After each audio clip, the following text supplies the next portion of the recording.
A Wolf and Vampire Soulmate Romance written by Clara Nightshade. Prologue. He was born to kill monsters. She was born as one. Together, they might save or destroy the world.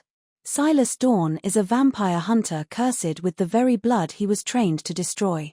Night-blind and soul-weary, he hunts alone until he captures Aveline Vale, a rare hybrid with the blood of both wolf and vampire flowing through her veins.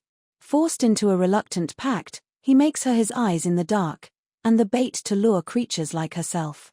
But Aveline is more than a weapon. She is one of the last truebloods, beings whose blood can grant immortality, or awaken forgotten gods. As they traverse a dying world riddled with betrayal, ancient sigils, and blood-soaked history, an unexpected bond grows between the hunter and the hunted. When a monstrous force known as the Devourer begins to erase entire bloodlines, Silas and Aveline must confront not just their enemies, but the darkness inside themselves. Love may not be enough, but it might be the only thing that survives. A darkly romantic fantasy of blood, betrayal, and a love that burns where even monsters fear to tread.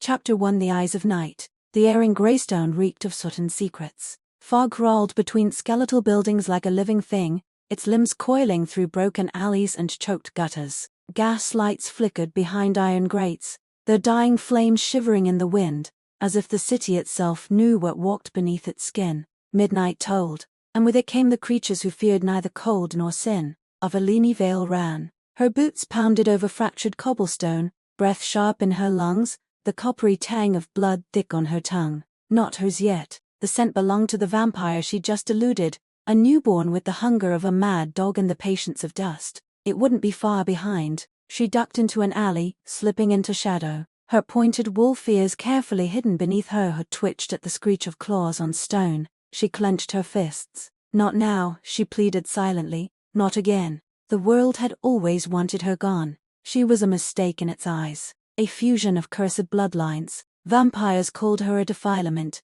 Werewolves snarled the word abomination.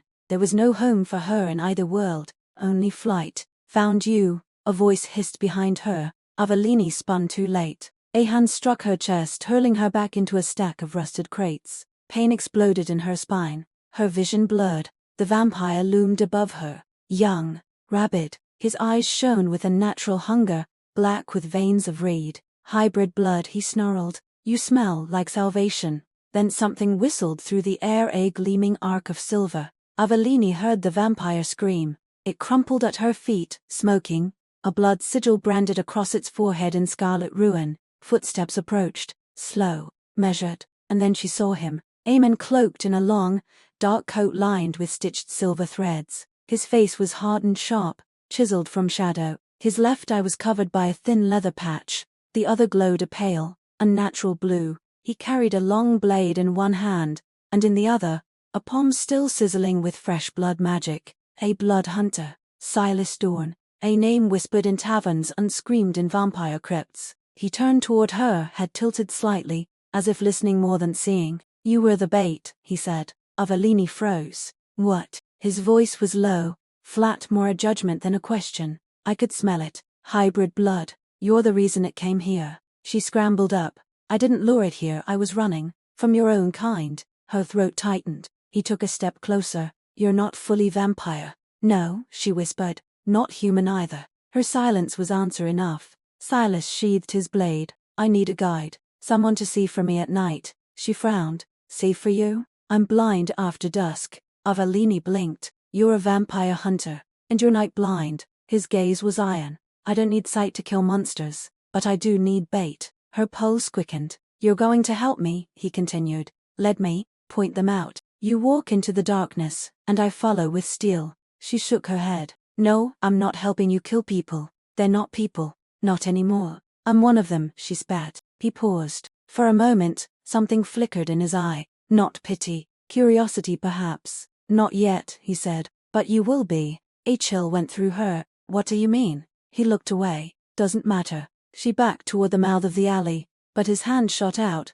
lightning fast, gripping her wrist. His skin was cold. She hissed at the touch. You're not walking away, he said. The Order hunts hybrids. If they find you without me, you'll die. Or worse. Her heartbeat thudded. She didn't trust him. but the vampire he'd killed had come closer than any before. I don't need protection, she muttered. I didn't say protection. His grip tightened. You need a reason to live. Her breath caught. He released her. The next city is Luford. There are at least 3 nests between here and there. I don't care what you are, just don't get in my way. And just like that, he turned and walked into the mist. Avelini stood trembling in silence, unsure if she should run or follow. But something inside her stirred something painful and old. A longing, not for safety, for understanding. For once, someone had looked at her, and not seen filth or purity, just use. And oddly, that had felt more human than anything in years. The road to Luford wasn't paved, it was scarred. Twisted metal railings jutted from the ground like broken ribs, remnants of a forgotten civilization. The sky above was bruised violet, tinged with the afterglow of the sun's retreat. And in the hour light died but darkness had not yet claimed dominion, Avelini walked behind Silas Dorn, the infamous hunter whose soul was colder than the steel he carried. They had traveled in silence for miles, the tension between them sharp as a drawn blade. Avelini's thoughts clawed at her. Why didn't I run? Because even wolves get tired of being hunted. Silas hadn't asked her name, hadn't cared. He only looked forward, his steps sure despite the dusk thickening around them. His one working eye glowed faintly with residual sigil light, pulsing every few seconds like the echo of a heartbeat he had long buried. I still don't understand why you can't see at night, Avelini finally said, unable to bear the silence. He didn't turn. Price of a blood sigil. She blinked. You blinded yourself for power. I traded my night vision to kill a vampire noble who slaughtered 20 for people. It was worth it, even if it means relying on someone like me now.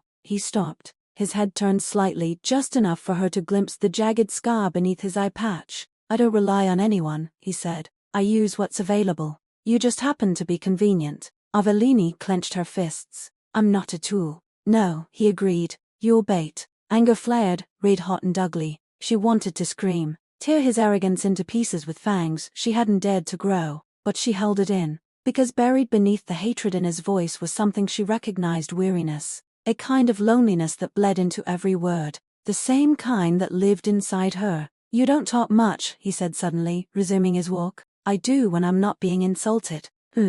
Was that amusement? They reached the edge of a crumbling overpass. Below, a ravine filled with twisted black roots stretched like a mouth waiting to swallow them. Silas crouched and motioned her beside him. There, he murmured. 3 figures, moving too quietly to be human. Avelini narrowed her eyes. Her hybrid vision sharpened the world in dusk tones. She saw them shadowy, long-limbed, gliding just under the cover of dead branches. They're not newborns, she whispered. They're older, maybe ferals. Silas tapped his wrist. A blood sigil glowed on his skin, inked in the shape of a sun bleeding into a blade. His body went still, as if the magic leech had the warmth from him. I'll take the front. You stay here. I can fight, she said. He turned, expression unreadable. No, you're not ready. And who made you my judge? I did. When I chose not to kill you. She flinched. But before she could reply, he was gone, vanishing into the ravine like smoke slipping into shadow. Avelini watched, breath caught between rebellion and awe. What am I doing here? She wanted to believe she had a choice. But something had shifted the moment she looked into his face, into the one pale eye that couldn't see her, yet somehow looked through her all the same. A crash below. She leapt down, boots crunching over frost-bitten soil. Silas was already in motion, blade arsing like a scythe. One vampire screamed, then silence. The second charged him from behind. Behind you. Avelini yelled. Too late. The vampire tackled him, slamming his body into a stone pillar. Silas grunted, dazed. Without thinking, Avelini lunged. She struck the vampire's side, claws erupting from her fingers, glowing faintly silver. Her ears pricked high beneath her hood. Her tail, hidden, lashed instinctively. She slashed. The creature howled. Silas recovered and drove his blade through its back. Ash exploded into the air, choking and dry. They stood in the dark, both panting. You disobeyed me, he said. You would have died. I had a plan. Your plan sucked. Silence. Then unexpectedly he laughed. It was short, bitter, and gone in an instant, but it shook her more than a growl ever could. She took a step back, wary. His eyes weren't angry. They were searching. You fight like someone who's never been allowed to, he said quietly. She didn't answer. Avelini turned away and wiped blood from her claws. Don't expect me to save you next time. I won't, he said. but I'll expect you to stay close." She looked up. For the first time his tone wasn't condescending, it was something else, an acknowledgement, maybe even a reluctant trust. Her heart fluttered with a feeling she hated. She didn't want to care about this man, didn't want to see the scars behind his blade or the pain behind his cruelty. But the more time passed, the more she felt her walls cracking under the weight of his silence. "Don't fall for him. Don't be stupid." But his voice lingered in her ears. "You need a reason to live." And for the first time in years, she wondered if that reason had just begun to take shape, not in safety, but in the darkness between them. Chapter to Hollow Reach. Hollow Reach was a dead town with a beating heart. Avellini felt it before she saw it, an unnatural thrum beneath the cobblestone, like something ancient shifting in its sleep. Fog clung to the rooftops like old regrets. Iron bells lined the streets, rusted and long silent. The scent of damp stone, mildew, and blood filled the air. As she and Silas crossed through the gate, half broken, half swallowed by ivy, she noticed the crucifixes nailed to every door. Silas muttered, "That's not superstition, that's warning." Avellini touched the edge of a cross. Its wood had been soaked in garlic oil. The splinters pierced her fingertips like tiny accusations. "You think a vampire did this?" Silas didn't answer. He knelt, running gloved fingers along a trail of ash on the road. It glimmered faintly under the fog, shaped like a spiral,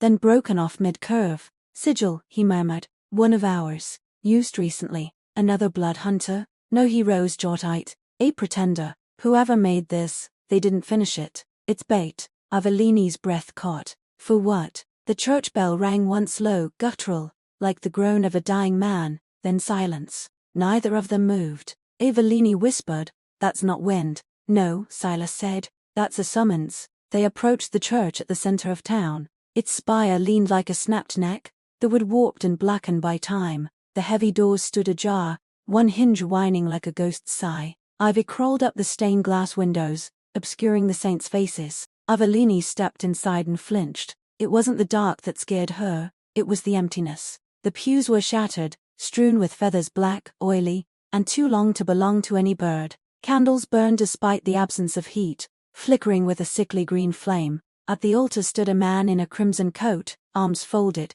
His pale blonde hair fell in perfect waves, unbothered by wind or time. His eyes gleamed like red gemstones, yet his smile was almost human. Almost. "Acolyte," Silas growled, hand already on his blade. The man chuckled. "No need for theatrics, Dawn. I've no desire to fight. Not when you've brought me such a delightful guest." His gaze drifted to Avellini. She felt it like a needle threading through her spine. "Who are you?" she demanded. "I am called Lysander," he said with a bow, mockingly elegant. "Former librarian of Hollow Reach, current emissary of Ezekiel Dawn." Avellini stiffened. Silas's expression didn't change, but the air around him sharpened. "My uncle sent you." Lysander's grin widened. He heard whispers, you see, that his wayward nephew was traveling with a hybrid. 8 roublard, no less. Avellini's heart pounded. "I'm not his." "No," Lysander said, voice softening. "You're no one's. That's what makes you so precious." Silas stepped between them.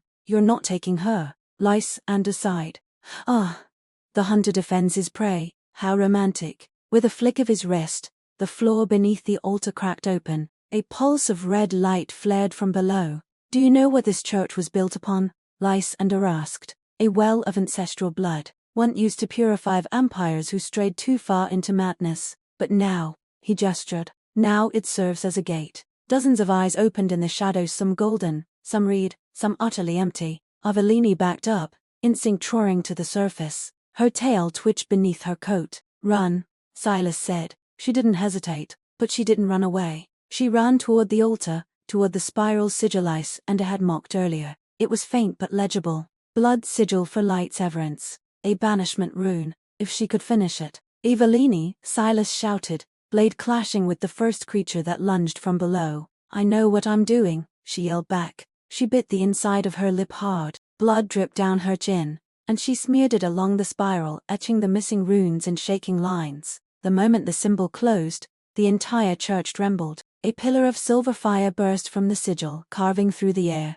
The vampire spawn screamed, writhing as the light seared them. Lysander stumbled back, shielded his eyes. "You clever little thing," he hissed. "You carry the old language in your blood." Then he vanished, ribbons of reed mist unraveling into the wind. The church quieted. Only the drip of blood from Silas's palm broke the silence. He turned to her, chest rising and falling. You could have died. So could you. He took a step toward her. Don't do that again. You mean help you? I mean use your blood like that. You don't know what it's waking. Avellini swallowed. Maybe I wanted to wake. He stared at her, then long and deep and unbearably quiet. You don't, he said finally. You just want to be seen. She flinched. His voice gentle only slightly. I see you, Avellini. That's the problem. And for the first time she saw it in his eyes, fear. Not of her. For her. The sky outside Hollow Reach bled crimson. Dusk had surrendered tonight, but the color hadn't faded. If anything, it deepened, soaked into the clouds like spilled wine on parchment. Silas walked in silence, steps heavy, his coat torn and blood-stained. Beside him, Avellini said nothing. Her hands were sticky with her own blood, dried where it had fed the sigil. Her heart hadn't stopped racing since the flames died in the church. They reached an abandoned apothecary on the edge of town. Broken shelves leaned against the walls, and the air reeked of mildew and spoiled herbs. Silas shut the door behind them with a soft click and slid a rusted iron bar into place. Avellini collapsed onto a rickety stool. Her limbs trembled, her body ached, but it was Silas's silence that stung the most. You're angry, she said, voice brittle. He didn't look at her. He peeled off his coat and began unbuckling the straps on his braces. You disobeyed me again. I saved us again. You almost woke something that can't be put back to sleep. Avellini stood. What do you mean? That power, those sidles, they're part of me, aren't they? He turned, and for the first time she saw real fear in his eye. Yes, he said, they are. She blinked. You already knew. He nodded slowly. True blood isn't just a hybrid trait, it's ancient magic. Before the blood hunters, before the sigil binders, there were the crowned. Avellini felt the room tilt. The blood kings. They weren't kings, Silas said bitterly. They were living weapons. Vessels made to hold magic the world couldn't contain. The first vampires drank from their veins and gained immortality. The first werewolves bit into their hearts and gained transformation. She whispered, You think I'm one of them? I think Ezekiel does. The name twisted like a knife. He wants to finish the blood crown, Silas said. And you're the last piece he needs. Avellini sank to the floor, knees pressed to her chest. Why didn't you tell me? He stared down at her. Because I thought I could keep you away from it. From him. And now? He looked away. Now, I know I can't. She didn't answer for a long time. The silence stretched, thick and suffocating. Only the sound of water dripping from a broken pipe kept her from screaming. Why do you hate vampires so much? She asked at last. Silas didn't move. Then, very slowly, he sat across from her on the rotting floorboards, leaning back against the wall. His face was drawn, older somehow. My mother, he said quietly. She was a sigil binder, strongest in her generation. She fell in love with a vampire, thought she could change him. Avellini's breath caught. He fed on her slowly, over years, claimed he didn't mean to, that he loved her. But in the end, she was nothing but a well to him, a resource. What happened to him? He's dead, Silas said. I made sure of it. And your father? Gave me to the blood hunters. Said I was born cursed. A short, humorless laugh. He was right. Avellini moved closer before she could stop herself. She didn't touch him, but her presence was a question. A wound seeking a match. You're not cursed, she whispered. You're alone. So are you. Yes. But it's different when someone sees it. Silas closed his eye. Don't make me care. She flinched. He opened them again, and his gaze pierced her bare, wounded raw. I don't have room in me for love, he said. Just knives. Just growth. Avellini's voice trembled. Then let me haunt you. He didn't answer. Instead, he reached out and touched her hand. It wasn't possessive. It wasn't romantic. It was human. Her claws retracted. The room felt less cold. Outside, the wind howled. But inside the ruined apothecary, two broken creatures clung to a silence that was no longer empty, just shared. And though neither said it aloud, something shifted between them, a fragile thread of trust, spun from blood, sorrow, and the desperate ache of being seen. For Avellini, it was the first time someone hadn't looked at her and recoiled. For Silas, it was the first time he'd touched another person without wanting them to disappear. Chapter 3: The Blood Market. The outskirts of Louvre burned with color and hunger. Neon signs sputtered above alleyways that bled red light into the smog. Market stalls crowded the streets like beggars. There was veiled and silken secrecy. Beneath the surface of everyday trade, spices, tools, black market sidles, was something darker, the sale of blood. Luford's Crimson Vein market was illegal, unspoken, yet thriving, and tonight, Silas and Avellini walked into it as shadows among monsters. Avellini pulled her hood lower. Her tail was tightly wrapped and hidden beneath a layered coat Silas had bartered from a blind trader. Still, the scent of blood was everywhere, and not just human, hybrid. She could smell her own kind kept in cages behind false walls, unconscious and drained. Her gut twisted. "Why are we here?" she asked, her voice slow and tense. Silas didn't stop walking. "Because if Ezekiel plans to perform the blood crown ritual, he'll need access to true blood. The market here would be his first stop." She eyed a booth where a gaunt woman sold vitality shots in crystal vials. A line of weary, pale men stood waiting. "And if he's already moved on?" Silas replied without looking at her. "Then we find out where he went next." Avellini followed him deeper into the labyrinth. The market narrowed as they passed the facade of a bathish, then a wine merchant that doubled as a blood den. The walls pulsed faintly with sidles to mask sound and scent, but Avellini could hear the muffled screams anyway. It made her hand shake. "You okay?"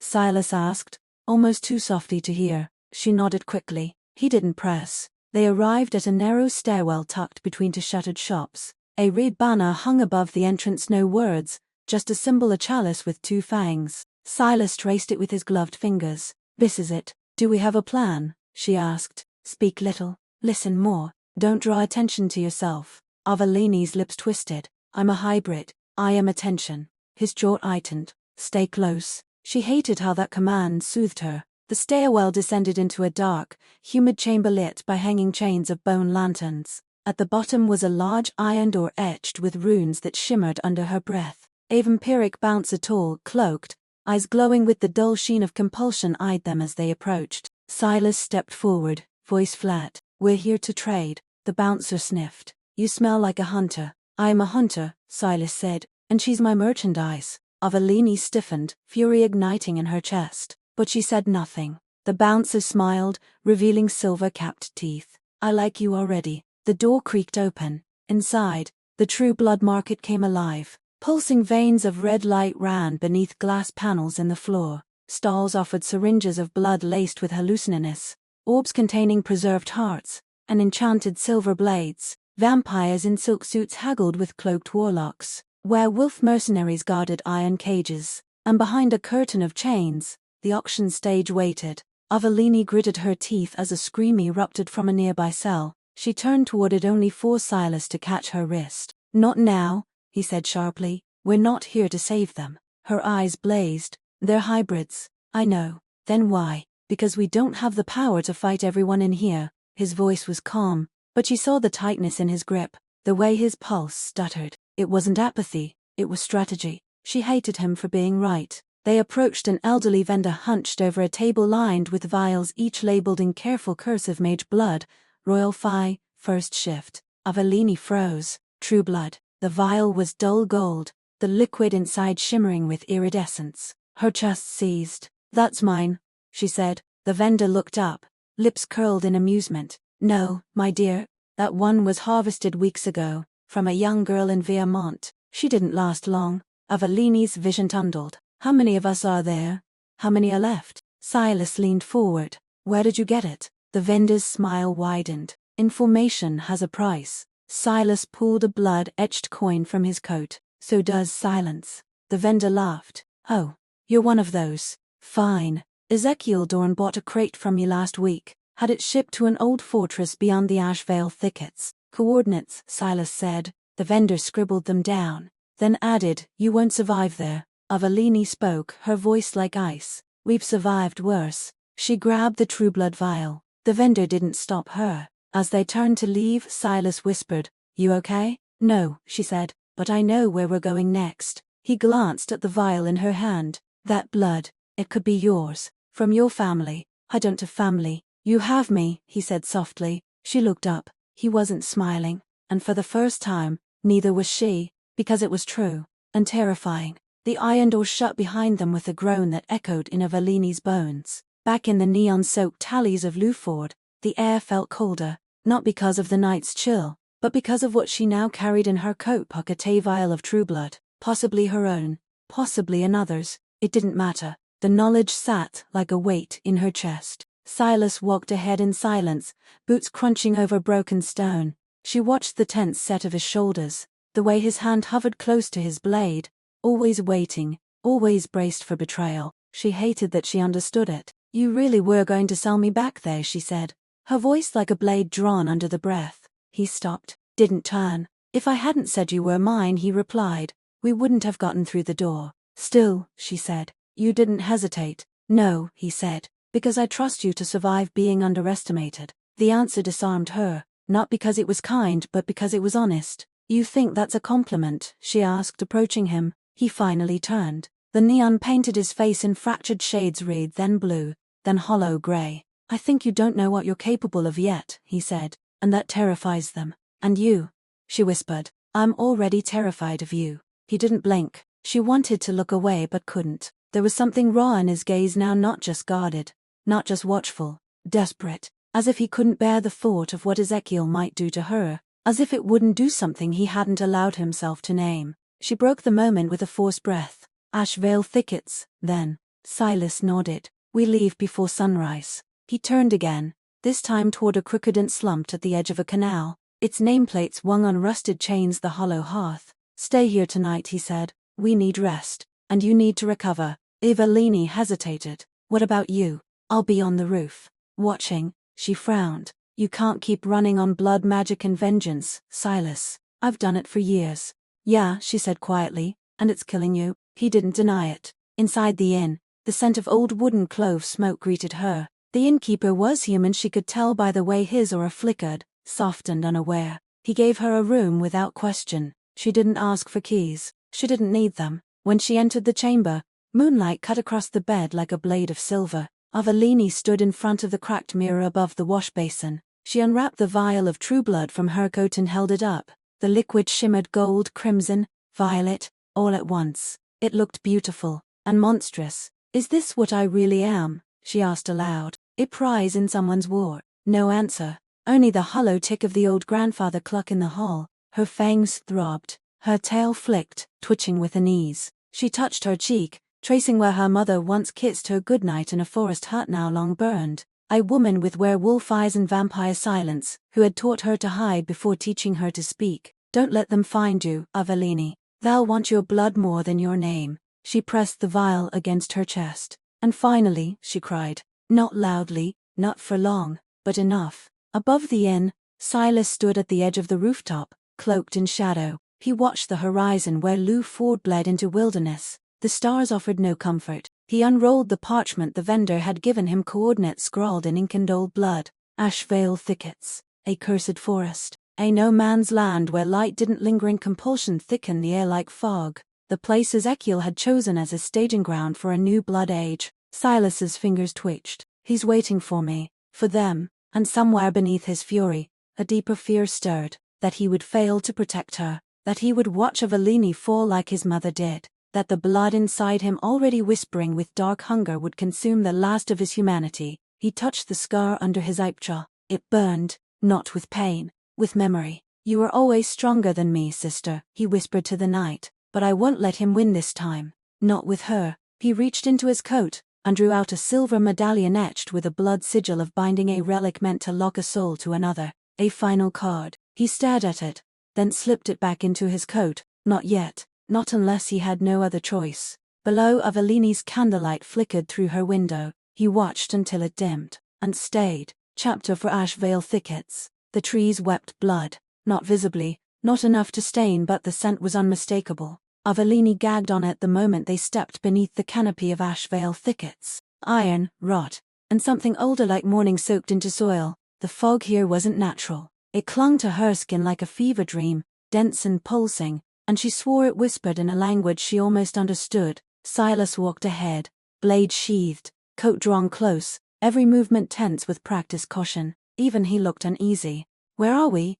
Avelini asked softly, ears twitching beneath her hood. "Old land," he said. "Land the sigil binders sealed off after the fourth purge. Said it was alive. Said it remembers." Avelini looked up. The trees were towering, black-barked, their branches intertwined like fingers plotting in silence. No birds sang. No insects buzzed. just the crunch of dead leaves beneath their boots, and the low hum of blood magic whispering through roots. "How far to the fortress?" she asked. "Another mile, maybe 2. Through this?" He nodded grimly. "The fog thickens the closer we get. That's how you know you're on the right path." She narrowed her eyes. "Convenient. Or intentional," he said. "Ezekiel wants to be found." "Why?" "Because he wants an audience." Avellini shivered. They continued in silence, stepping around gnarled roots and half-buried stones carved with ancient runes. Avellini felt them calling to her, not loudly but with the same ache as the true blood in her veins. The sidles work in, or warnings, or both. Suddenly, Silas halted. Avellini stopped too. "What is it?" she whispered. He raised his hand, gesturing for quiet. Then she heard it. Footsteps. Too light for wolves, too rhythmic for beasts, too clean for this place. They came from all sides. Avellini drew her claws. "We're surrounded." "I know." Silas didn't move. "Show yourselves," he said. Nothing.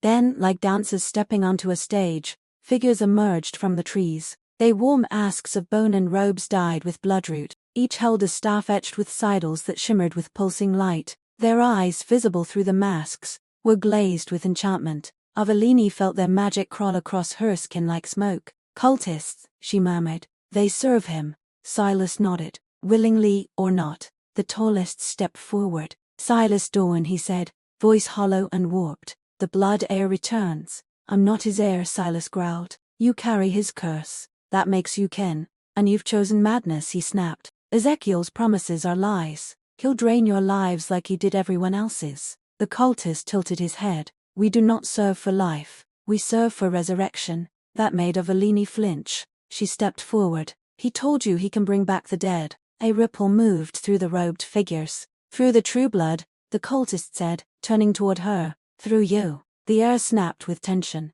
Silas moved between them. "You're not taking her. You misunderstand," the cultist said. "We are not here to fight." He held up his staff. A sigil flared, twisting, crimson and gold. Then the fog parted like a curtain, and before them, the path to the fortress revealed itself, black stone towers rising above a dead lake, surrounded by thorn-covered ruins. Avellini gasped. It was beautiful and horrifying. The cultist stepped aside. "He awaits." Silas looked at Avellini. She nodded. They passed through the wall of masked figures, who stood still as statues. No one moved to touch them, but Avellini felt every eye, every whisper, every ounce of expectation, as if they were being escorted to a throne neither of them wanted. They walked in silence until the fog swallowed the cultists behind them. Then Avellini murmured, "You knew he'd be here." Silas's voice was rough. "He always wanted an audience, but never a witness. And me?" He didn't answer right away. "Then you're the proof he was willing to damn the world just to live forever."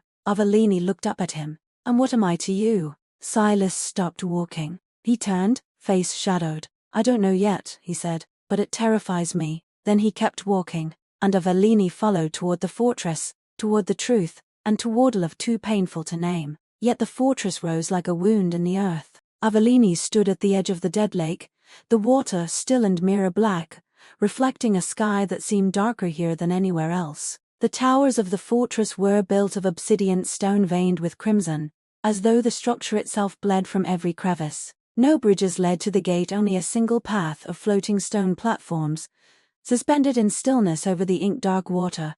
"Do we cross?" she asked, her voice hushed by her fear. She couldn't tell. Silas didn't hesitate. "We don't have a choice." They stepped onto the stones, one after another, the air growing colder with each pace forward. Avellini's claws itched beneath her gloves. Her wolf instincts were howling. This place reeked of death magic, of blood too old to name. Midway across the lake, she paused. Something was watching them, not from the towers, not from the trees. Below, her eyes flicked to the water. Shapes moved beneath the surface, white, faceless things with outstretched hands, silently mimicking her every motion. "Don't look down," Silas murmured. "They feed on attention." She tore her gaze away and followed him across the last few stones, breath tight in her throat. At the gate, 2 sentries stood flanking the archway. They wore ceremonial armor etched with the Dorn family sigil, a serpent coiled around a bleeding eye. They didn't stop them. The doors opened on their own. Inside, the fortress pulsed like a living organ. Its walls were veined with sigil lines that glowed faintly, and the stone floor beneath their boots vibrated with some low, inhuman rhythm. Braziers of blue fire flickered from the columns, casting shadows that moved against the direction of the light. This place was built by blood sigil binders, Avellini whispered. Silas nodded. Long before the order, back when magic cost more than blood. And now, he looked at her. Now it costs you. She fell silent. They ascended a spiral staircase, and with each step, Avellini felt her pulse slow. The air was thick with compulsion, wrapping around her limbs like invisible chains. Her thoughts blurred. Her breath came heavier. Then, stay with me, Silas said suddenly. His hand closed around hers, warm and calloused, grounding.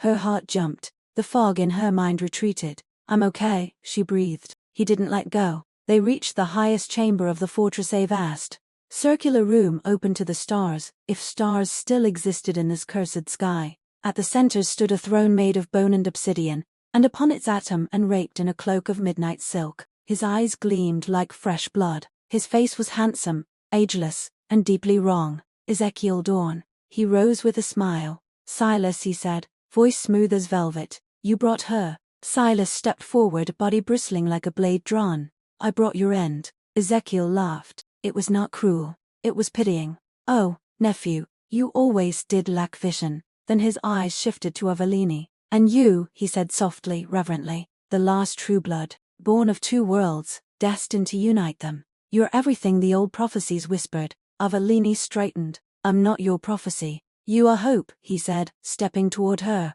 A cure for the decay of our kind. The key to a future without death, without fear. She spat at his feet. You mean without choice? Ezekiel's eyes darkened. He turned to Silas. She's fire, that one. Just like your mother. She screamed when I drained her, did you know that?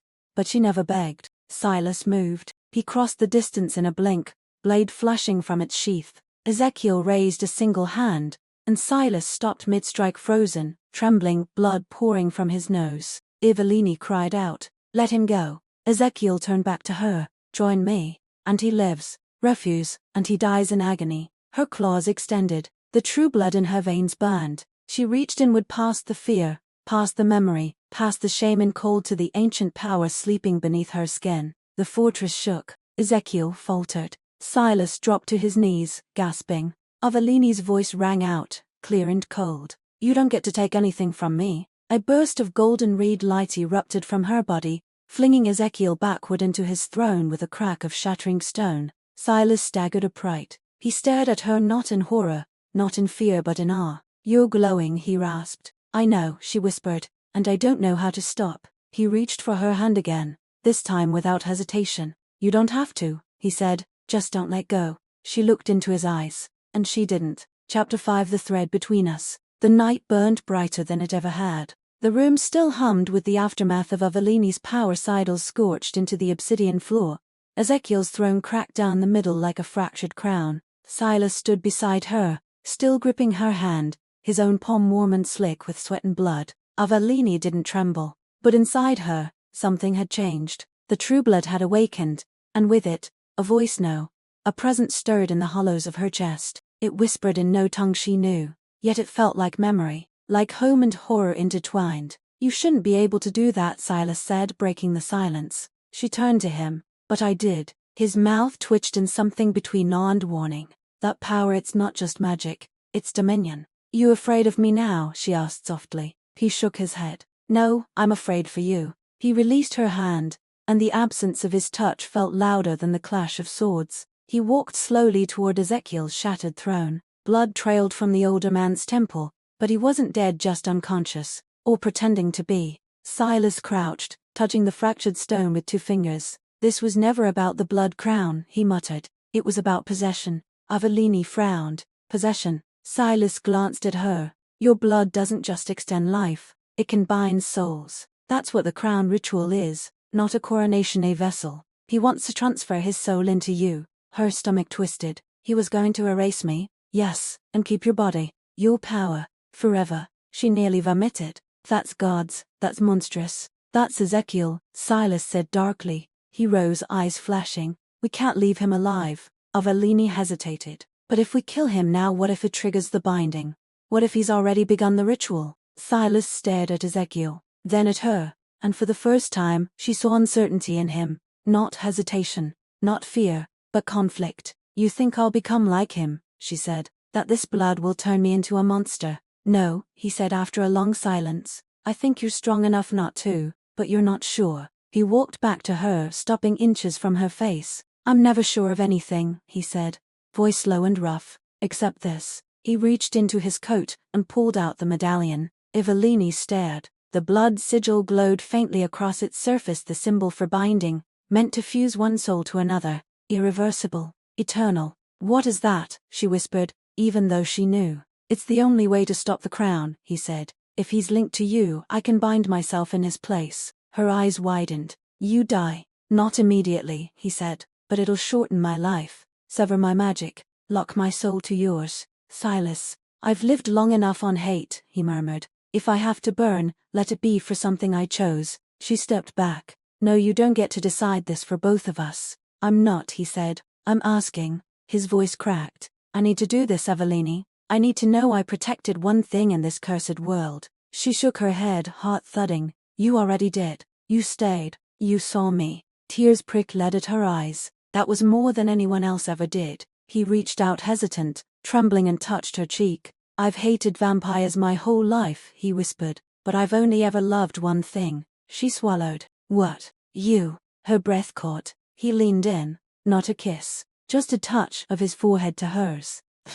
Fragile. Real. I'm yours, he whispered, but only if you want me. Evelini closed her eyes. Inside her, the ancient blood howled, but beneath everything was him. Silas. The one who had every reason to hate her but stayed. The one who saw the monster and reached for the girl. She opened her eyes. We'll do the binding, she said. But not because I need protection. He nodded. Because I love you too, she said. Then she took the medallion. Together, they pressed their palms against it. The sigil blazed, and the fortress wept. Pain bloomed like fire beneath Evelini's skin. The moment their blood mingled on the medallion, the binding sigil erupted in golden reed light, casting searing runes across the chamber walls. The fortress trembled as if in agony. The floor cracked beneath them. Whispers ancient and wordless rushed in like a storm, echoing through Evelini's bones. She couldn't breathe, not because of pain but because of him. Silas's soul collided with hers. For a breathless, impossible instant, she felt everything. His memories, sharp and cold. A boy staring up at a blood-soaked ceiling. His mother's lullabies, twisted into screams. Years of training until his hands bled. The named Orn becoming a prison, not a legacy. Then her, the moment he saw her half hidden in fog, teeth bared, eyes wide, terrified. The moment he chose her, it wasn't love at first sight, it was recognition. The same broken answers, the same defiance. She gasped, and so did he. They collapsed into each other, the medallion still pressed between their hands. The magic pulsed again, not violent now, but steady. A rhythm, a breath, a tether. Evelini's heart thundered. Silas, she whispered. His forehead rested against hers. I'm still here. You saw everything. Tears slipped down her cheeks. Then you know how afraid I am. I am too, he murmured, but we're afraid together now. The binding completed with a final surge of light. A circle of sigils burned into the floor around them, then faded to ash. The medallion split cleanly into, its purpose fulfilled. Evelini clutched one half in her palm, Silas the other, and in that moment the fortress stilled. Silence returned, but it wasn't empty. It was sacred. Ezekiel stirred on the shattered throne, groaning. His eyes fluttered open, confusion blooming across his face as he looked at them, still alive, still whole, and now bound. No, he rasped. That isn't how it ends. He rose, blood streaming down his cheek. You ruined the ritual. That bond was meant for me. Silas stepped in front of Evelini, blade drawn. Your time is over. Ezekiel bared his fangs. You would kill your own blood? You already did, Silas said, voice low, when you murdered your sister. Rage twisted Ezekiel's face into something inhuman. He lunged. Evelini raised her hand instinctively, her blood responding with a flash of searing energy. But Silas moved faster. Not with magic, not with fury, with certainty. He plunged his blade into Ezekiel's chest, right through the heart. The vampire lord's scream was high and broken, echoing like shattered glass. His body convulsed, thrashing against the floor, hands clawing for something, power, control, escape, but the binding had locked Evelini's soul from intrusion. He couldn't enter her now. He couldn't take anything. Silas twisted the blade. Ezekiel's body disintegrated into ash and bone, falling like dust over the obsidian floor. It was done. Avelini stared at the remains, the weight of centuries pressing down on her shoulders. He's gone, she breathed. Silas said nothing. He simply turned and pulled her into his arms. For the first time, she didn't flinch. She sank into him, buried her face in his chest, and allowed herself to feel the grief and relief angled together in her heart. She thought she might break, but Silas held her, and she didn't. That night, they made a fire in the highest chamber. The fortress no longer felt like a tomb. It felt like an ending, and the first breath of something beginning. Avelini sat with her knees drawn to her chest, wrapped in a weather-worn blanket. Silas sat nearby, sharpening his blade, the movements meditative. She looked over at him. You know you've basically doomed yourself, right? He glanced up. To you. To a shortened life. To carrying me in your soul. His mouth curved. I was already doing that. Her breath hitched. Do you regret it? He sheathed his blade. No. Then, quieter, I think I've never felt more alive. She didn't reply. Instead, she crawled across the space between them and pressed her lips to his, slow, uncertain then sure. He kissed her back like a man whose heart had always known her name, even before he dared say it. When they broke apart, she rested her head on his shoulder. I'm afraid of what comes next, she murmured. So am I, he said. Good, she whispered. Then let's be afraid together. He laughed softly, pressing a kiss to her hair. The fire crackled. The fortress no longer whispered, and in the silence, two souls beat in time. Bound not by fate, but by choice. Chapter 6. Teeth in the Veil. The sun never rose over Ash Vale. Even after Ezekiel's death, the thickets remained locked in twilight, as if the forest mourned the loss of its most ancient ghost. But the weight of power pressing down on the land had lessened. The fog had thinned. The dead lake had stilled. The fortress no longer whispered. And yet Avelini could not sleep. She stood on a crumbling balcony overlooking the ruins, her coat wrapped tightly around her shoulders. Her breath clouded in the cold morning dark, though she no longer felt cold the way she used to. Her blood pulsed with strange warmth, now thick with residual magic and something else connection. The binding. It still hummed beneath her skin, a low golden pulse that matched the rhythm of Silas's heartbeat when he stood close. Even now, with him still asleep beneath scorched blankets in the chamber below, she felt him. His dreams are quiet tonight. His scars ache in the cold. His heart wants to be soft, but forgets how. Avelini closed her eyes and tried to remember the girl she'd been before she met him. Running, hiding, surviving. She hadn't known how to stay, and now she wasn't sure if she wanted to leave. A door creaked behind her. She didn't turn. I thought you were sleeping, she murmured. I was, came Silas's gravel-edged voice. But it's hard to rest when someone keeps feeling everything I feel. She smiled softly. You're the one who offered the medallion. He joined her at the balustrade, bare-chested, a blanket slung across his shoulders like a wolfskin cloak. His scars caught the weak light like silver runes carved into flesh. She didn't flinch from them anymore. In fact, she loved them. Each one marked something he'd endured and survived. Do you regret it yet? She asked. His brow furrowed. The binding? His eyes met hers. No, he said. But I regret every day before I met you. Avelini blinked hard, the cold wind stinging her lashes. He leaned on the stone rail beside her. The order will come now. Blood hunters, sigil binders. They'll feel the shift in the wards around this place. They'll know Ezekiel's gone, and they'll assume I took his place, she said bitterly. Some will, he admitted. Some will try to kill you. Others may try to crown you. She turned her face toward him, heart suddenly heavy. I'm not a queen. No, he said. But you're a power no one can ignore anymore. And they'll want to use you, just like he did. Then we keep moving. He arched a brow. We? Avelini hesitated. You don't have to stay, she said. The bond's forged, but that doesn't mean you owe me. I'm not staying because of a bond, Silas cut in. I'm staying because I choose you. The words felt like fire and balm in equal measure. She let the silence stretch between them, until it no longer felt like a pause, just breath shared between two people who had walked through fire and come out marked. Not whole, but real. Silas turned back to the ruined horizon. There's something else, he said after a while. 8 Remmer in the eastern sigil lines. Not from us. She tensed. You think it's another blood hunter? No, he looked troubled. This is older. A signal buried beneath the crown's runes. Something that was waiting. Avelini's voice dropped. You mean we didn't end it? I mean we may have uncovered something deeper. The wind shifted. Far in the distance, a howl rose, not wolf, not vampire. something in between. Her heart clenched. Then we find it, she said, and we stop it. He nodded. Together. She looked at him, her hunter, her tether, her impossible hope,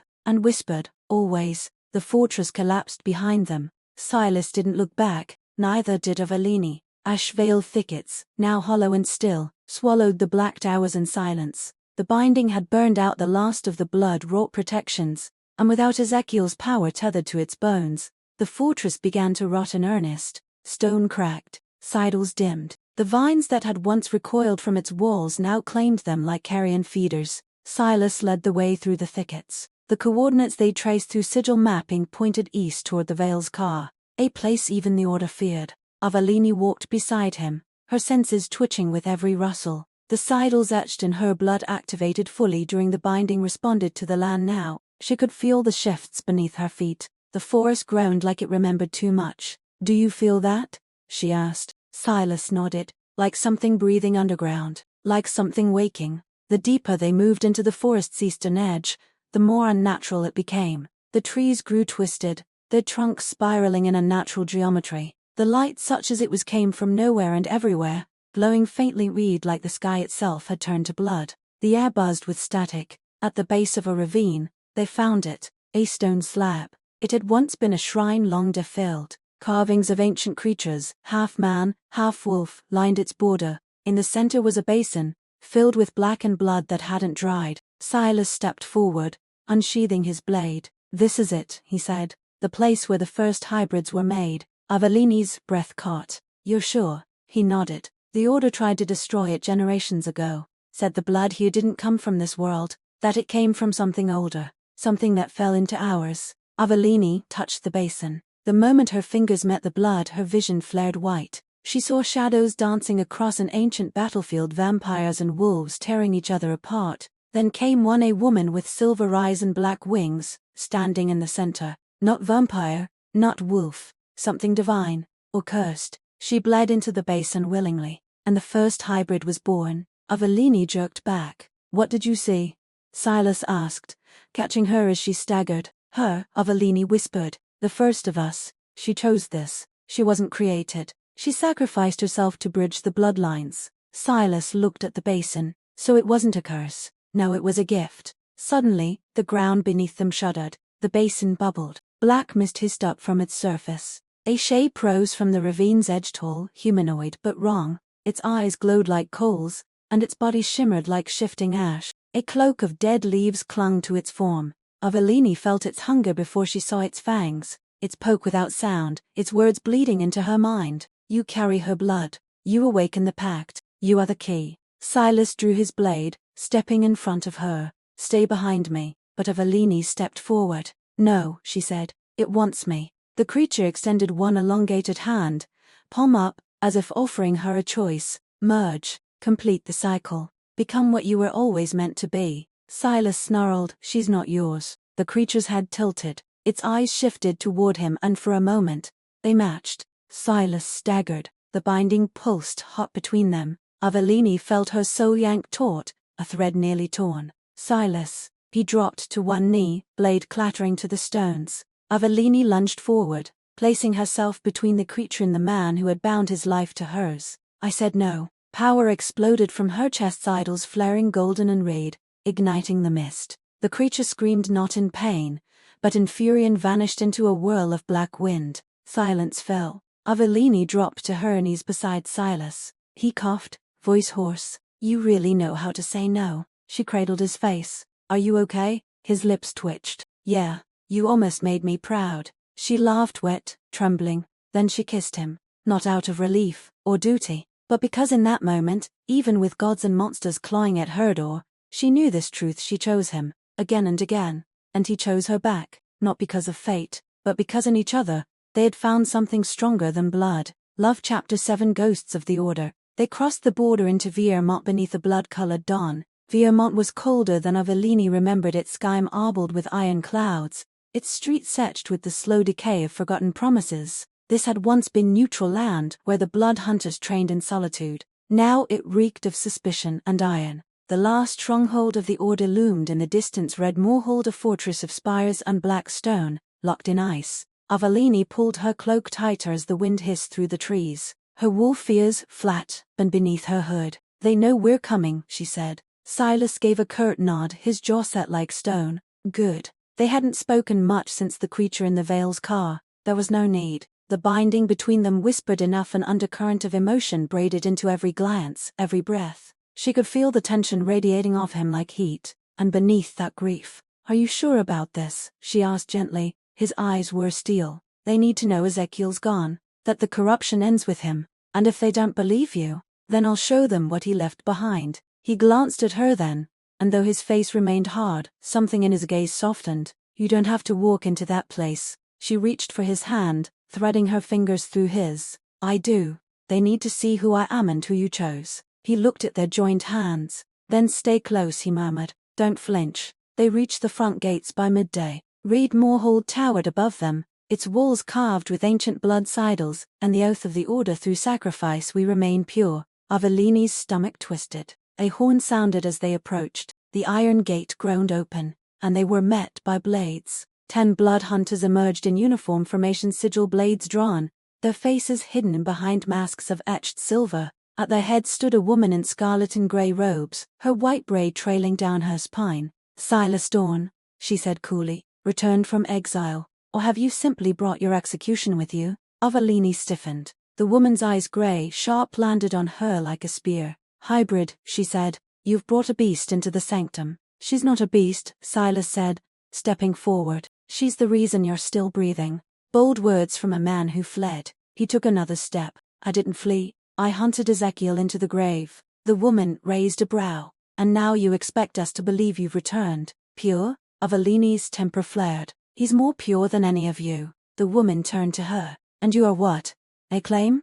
A trophy?" Avalini's eyes flashed gold. "I'm the last true blood," she said. "The one your order hunted like an animal while kneeling to the very monster who built his empire on our blood." That struck home. Murmurs stirred among the hunters. Silas drew his blade and drove it into the ground at his feet. The stone cracked. "Bring out the sigil seer," he commanded. "Test us. Read the truth from our blood. If I lie, kill me." The woman hesitated. Then she nodded. "Bring the seer." A young man in crimson robes emerged, carrying a bowl inscribed with the ancient runes of truth binding. He motioned to Avalini and Silas. "Your hands," he said. "Your blood." No lies survived the sigil's eye. They slit their palms together. Avalini hissed slightly but held firm as their blood dripped into the bowl. The runes ignited. A golden light surged upward. Visions flared, flashes of Ezekiel's throne, his death scream, the binding, the black-winged creature in the Vale's car, and finally, the moment Silas whispered, "I love you," in a temple of dust and ruin. The vision dissipated. Silence. The seer turned to the woman. "They speak the truth." The wind stilled. Then she spoke. "The corruption in the order ran deep. If what you say is true," Silas's voice was low and clear, "then purge it, and let the world know the war has changed." The woman stepped forward. "To do that we'll need you both." Avalini raised her chin. "Then you'd better be ready to change your definition of pure." The chamber was called the Crucible. It was the oldest room in Reed Moorhold, carved deep beneath the mountain rock, where the blood hunters once forged sigils directly into their skin. The air reeked of old iron and ritual ash. Torchlight danced along the circular walls, casting shadows that seemed to whisper as Avalini stepped into the center with Silas at her side. She didn't flinch, but her pulse drummed in her ears. Around them, order members filled the gallery, faces masked, expressions hidden. Their silence was weightier than screams. Above them, High Inquisitor V.L. Ross stood on the judgment days, her red robes pooled like fresh blood across the stone floor.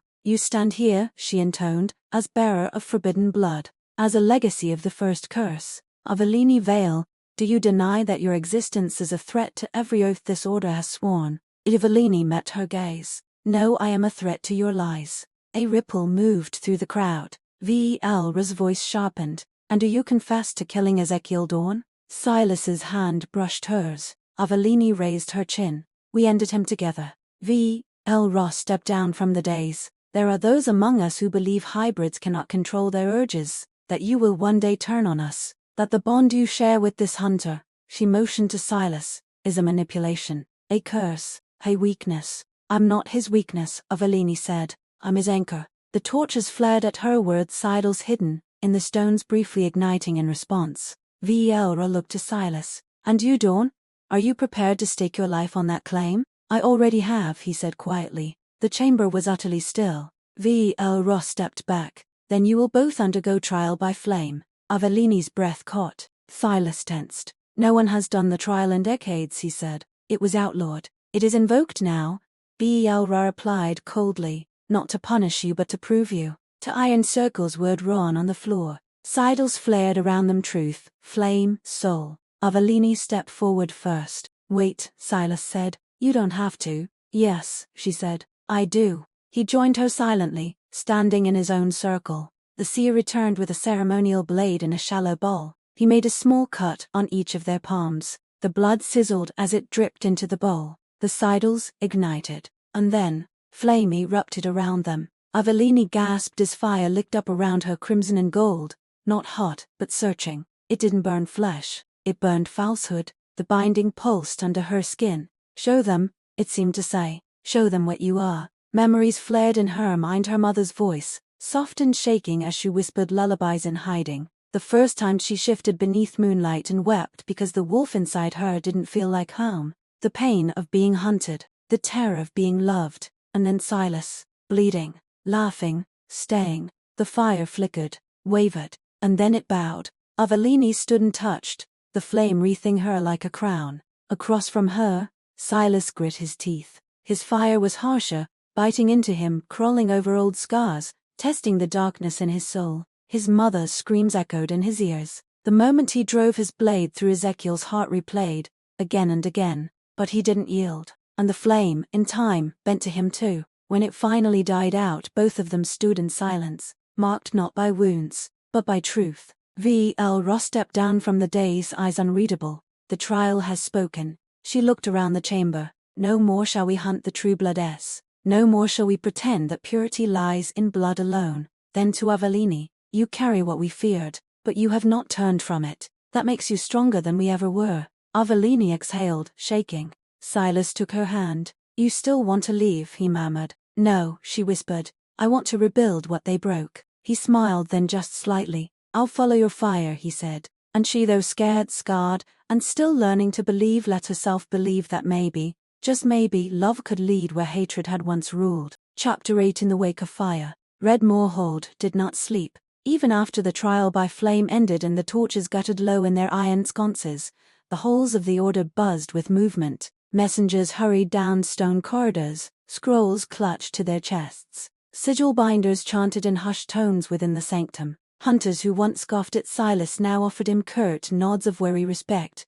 Avellini stood in one of the highest towers, gazing out over the frozen ridges of Vermont. Snow had begun to fall, not violently, just quiet, cold, and constant. It made the world feel cleaner somehow. Silas joined her silently, his boots barely making a sound on the frost-dusted stone. He looked tired, not just in his limbs but deep in his eyes. The kind of tiredness that didn't come from fighting monsters, but from living as one. They've offered me a seat on the high circle, he said. Avellini turned to him, startled. What? Silas gave a humorless smile. Velra says they need new blood. Someone who's proven they can lead without repeating the old sins. You mean someone who won't kill the next hybrid girl who knocks on their gates? Exactly. Avellini lowered her eyes. Are you going to accept? He didn't answer immediately. Instead, he stepped up beside her, resting his hands on the balcony's edge. The wind tousled his dark hair, lifting the edges of his coat. You remember what you asked me back in Ashvale? He said quietly. If I regretted the binding.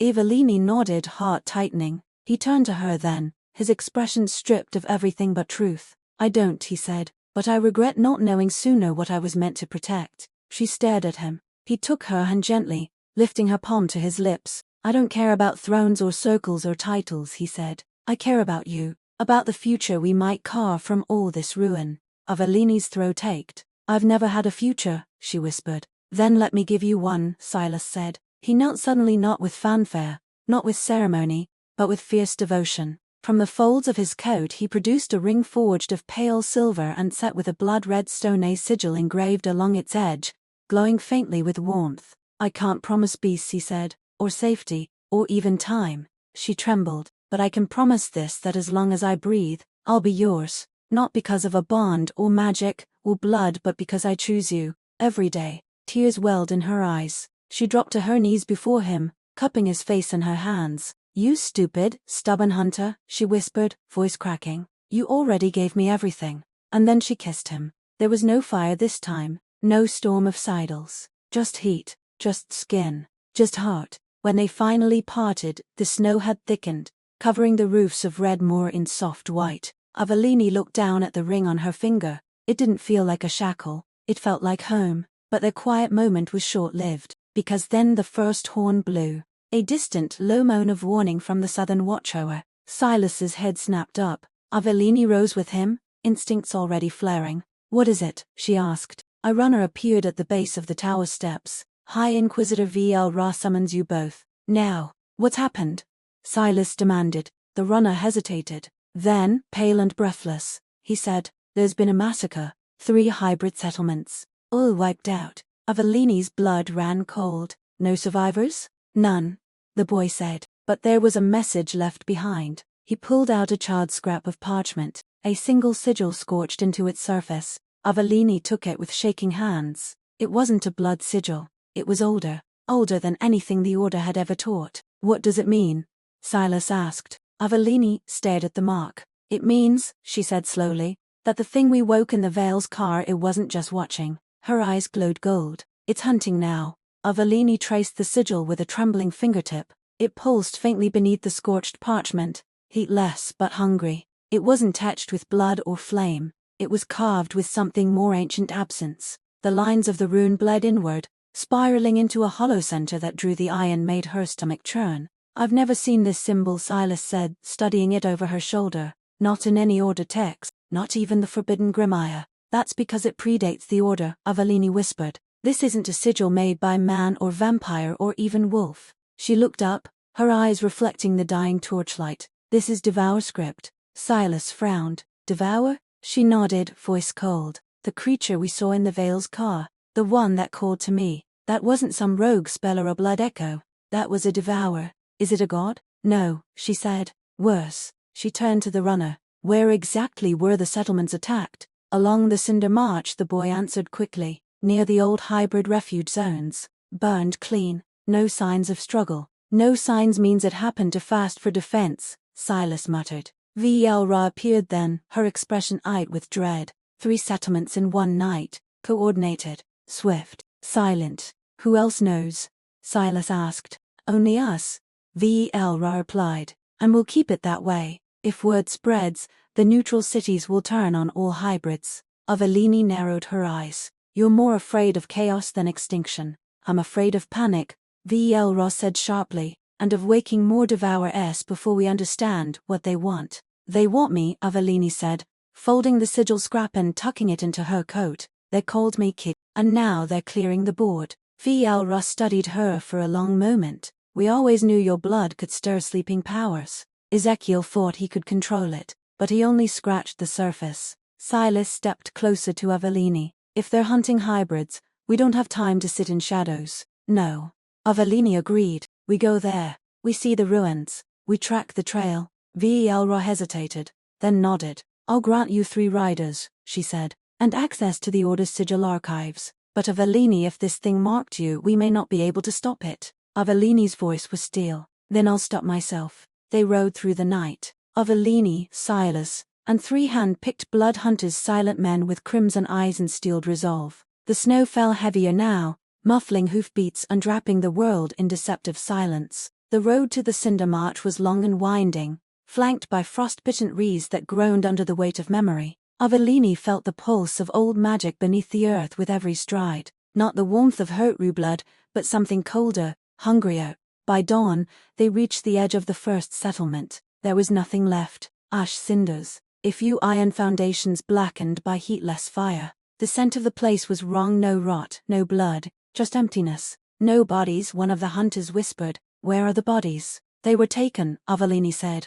Not killed, claimed. She knelt at the center of what had once been a square. Her claws extended slowly, not in aggression but instinct. She pressed her hand to the ground, and saw flashes, children running, a flicker of golden light, then silence. Not even screams. Whatever had come hadn't feasted, it had harvested. Her breath caught. Silas knelt beside her. What did you see? Not death, she whispered. Erasua. She stood. Her tail twitched, hidden beneath her coat. We have to go deeper. To where? To the ruins of the first refuge, the one my mother told me about before she died. Silas frowned. That place doesn't exist anymore. No, Avalini said, but if the Devourer's clearing away hybrids, it'll go there next, because that's where the last Unbound are. The Unbound. She turned to him, her eyes haunted. Hybrids who never chose a side. Not wolf. Not vampire. Not order. They kept their blood wild, unharnessed. His lips parted. You think they're powerful enough to fight this thing? I think, she said slowly, they're powerful enough to wake it. Silas straightened, jaw tight. Then let's find them before it does. Avalini looked back at the ruins, her heart heavy with loss and rage. This isn't a war anymore, she said. It's a cleansing, and I won't let it happen again. The wind howled. Somewhere far away, something answered. Chapter 9, Where Blood Refuses Silence. The path to the first refuge wasn't on any map. It wound beneath the roots of forgotten trees, through canyons carved by claws older than rivers. The air grew thick with frostbite and magic, heavy with the taste of iron and ash. The horses refused to go farther, trembling and restless. Even the blood hunters who accompanied them began to mutter prayers, fingers brushing tail muslims sewn into their sleeves. Only Avalini moved forward without pause, not because she wasn't afraid, but because the fear had turned into something else. Purpose. Silas followed closely behind, eyes sweeping the shadowed terrain.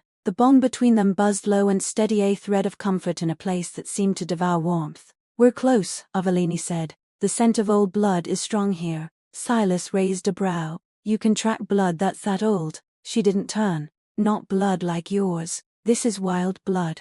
Blood that was never shaped by rule or right. It leaves echoes behind. He looked at her like she'd grown another pair of eyes, which, technically, she had once during her second shift. They came to a steep ridge overlooking a clearing buried in snow. In the center stood ruins barely more than crumbled stones and splintered timbers. But beneath the surface, power pulsed. Avalini felt it. So did the others. Stay here, she told the blood hunters. The men hesitated, uneasy. Silas stepped beside her. I'm going with you. She met his gaze. Of course you are. They descended the slope together, the snow parting like breath before them. When they reached the heart of the ruin, Avalini knelt, placing her hand to the stone. It pulsed faintly beneath her palm, ancient sidles carved by claw, not tool. She recognized the pattern, a blood path, left by one of the Unbound. Then, suddenly movement. A figure appeared from the far side of the clearing, stepping from between two fractured trees like a shadow unfolding from bark.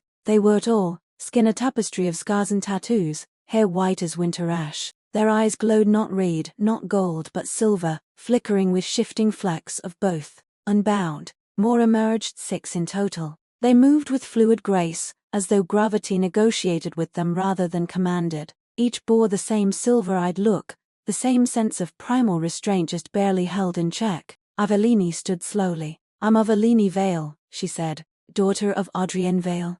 Hybrid, true blood, bound but not broken. The first figure studied her. You bear the mark, they said, voice like branches creaking under snow. Of the Devourer? Avalini asked. No, the figure said. Of resistance. Silas tensed, hand near his blade. The figure looked at him and gave a thin smile. And you, hunter, half touched by the curse you once hunted, you've come far to die here. Not looking to die, Silas said, unless you try something. The figure chuckled. We are not your enemy. Another Unbound stepped forward. She had art-like horns curling from her temples and a braid thick with bones. You came to warn us. Avalini nodded. The Devourer has begun. Settlements are gone. Their blood taken. Erased. The antlered woman hissed. You stirred it. No, Avalini said. Ezekiel did. I ended him. But the binding woke something deeper. And now it's hunting everyone with my blood. The leader stepped closer. You carry more than just blood, child. You carry the memory of the first offering. The first bridge between Night and Fang. Silas frowned. You mean, the winged woman? The one from the Vale's Cavision? The Unbound nodded. She was the first Unbound. She chose to fracture the world to save it. And now her spirit whispers in you. Avalini's breath hitched. Then help me, she said. Help us stop what's coming, before there's nothing left to fight for. The Unbound leader studied her a long time. Then, finally, he knelt. And one by one, The others followed. "We will follow you," he said, "but you must lead with both teeth and tenderness." Avellini knelt, heart pounding, the snow warm beneath her knees. "I will." Silas knelt beside her, and in that moment, surrounded by those who had refused every law and outlived every war, Avellini Vale was no longer running. She was rising. Night fell like a blade over the ruins. But this time, Avellini didn't fear the dark. The Unbound had built no homes, no walls, just sidles carved into trees and stone to keep the land breathing in rhythm with them. Fires crackled in iron bowls etched with runes too old to translate. The air pulsed with low, steady energy, a song of survival sung not with words, but with presence. Avellini sat by one of the fires, her hands outstretched toward the heat. The snow had stopped. The silence wasn't empty, it felt expectant. "They believe in you," Silas said from behind her. She didn't look back. "I didn't ask for that." "No, but you earned it." She drew in a slow breath, then exhaled. "What if I'm not enough?" "You are," he said simply. When she finally turned to look at him, his expression was calm, but there was something intense in his eyes. He looked at her like she was the only light in a world too long smothered in shadow. "I used to think being strong meant being untouchable," Avellini said softly, "being the blade instead of the wound. And now," she smiled faintly, "now I know even blades need hands to wield them." He sat beside her, pulling off his gloves. His fingers, calloused and scarred, found hers. They sat together like that, no titles, no history, just two souls, tangled by fate and choice alike. Then the leader of the Unbound approached Maelis, the silver-eyed seer. "We've prepared the communion." Avellini stood slowly. "The blood ritual?" Maelis nodded. "If the Devour feeds on memory, we must remember louder. The communion will unlock what you were never taught, not with fear, but with truth." Silas rose too. "She's not doing it alone." Maelis tilted his head. "You are already bound to her, but your blood, it carries something else, something his." Silas went still. Avellini looked between them.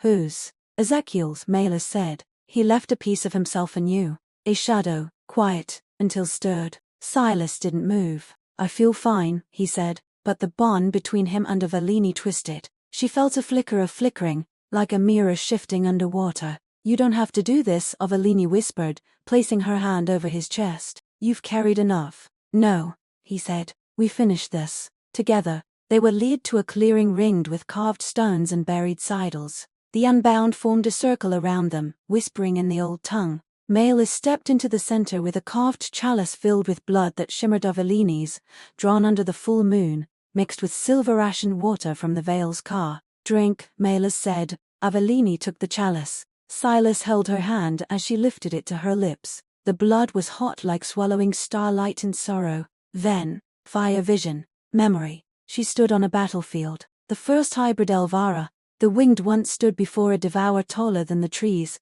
its body stitched from shadow and storm. She watched as Elvira poured her blood into the earth, crafting the first sidles with her own bones, whispering to the wind, "Let my blood remember, let my blood resist." Then the devourer spoke, "You are only the first. The key will return, the key will forget, and we will feast again." The vision shifted. Avellini stood before the ruins of Red Moor, centuries from now, blackened and empty, corpses buried under ash. The devourer had returned, and no one had stopped it. She screamed, and woke in Silas's arms. He was pale, bleeding from the nose. "Silas," she gasped. "I saw it too," he said hoarsely. "All of it. You weren't supposed to." "I did, because we're bound. You don't carry this alone." Maelis watched them both, eyes grave. "It comes. The devourer will strike the heart next." "Red Moor," Avellini whispered. Maelis nodded. "You have one night, and then the blood tide will rise." Avellini stood, fire burning in her veins. "Then, let it rise. We will meet it with fang and flame." Chapter 10. A crown of ashen light. Red Moor Hold stood against the horizon like a defiant scar. Its spires were cloaked in storm clouds. Lightning pulsed behind the mountains like a slow, stuttering heartbeat. The snow had turned to sleet, and the wind carried no bird song, only the low, endless hum of something vast approaching. Avellini stood atop the outer wall, cloak snapping around her, eyes locked on the black ridge in the distance. Her breath fogged the air, but her blood ran hot. Beside her, Silas adjusted the shoulder clasp of his new crimson coat, an emblem of his reluctant re-entry into the order, when he wore only because it let him fight from the inside. "They're late," he muttered. "They're watching," Avellini replied, "waiting for us to blink." Silas glanced at her. And if we do? She turned, a cruel smile curve lifting the edge of her mouth. We don't. Below them the fortress buzzed with last-minute preparations. Sigil binders carved fresh runes into the stone floor. Blood hunters sharpened blades and blessed arrows. The unbound silver-eyed and silent took their positions across the perimeter, draped in bone-threaded armor. No longer secrets. No longer hiding. Where are the civilians? Avelini asked. Evacuated, Silas said. Fel started clearing them out at first light. She didn't say goodbye. She didn't have to. She believes in you now. No. Avelini said. She believes in change. That's more important. She closed her eyes for a moment, feeling the hum beneath her skin, blood pulsing like thunder in her veins. The binding between her and Silas thrummed with urgency, not fear, readiness. Then the sound came. A single, slow boom, not like a horn, but like a massive drum struck deep beneath the earth. The wall beneath their feet vibrated. Avelini's eyes snapped open. They've come. The sky to open at the horizon. A black fissure spread like a wound across the heavens, and from it emerged a creature of shadow and bone, shaped like a man but larger, crowned with antlers made of twisting blood sidles. Its chest glowed with a pulsing reed light, a heart, perhaps, or a prison. The Devourer. But it wasn't alone. Behind it marched a legion of hollow things, hybrids stripped of mind, bloodwalkers puppeted by echo magic, and shadows in the shape of wolves. Avelini felt the tremor of it in her spine. Not just power promise. This was no random culling.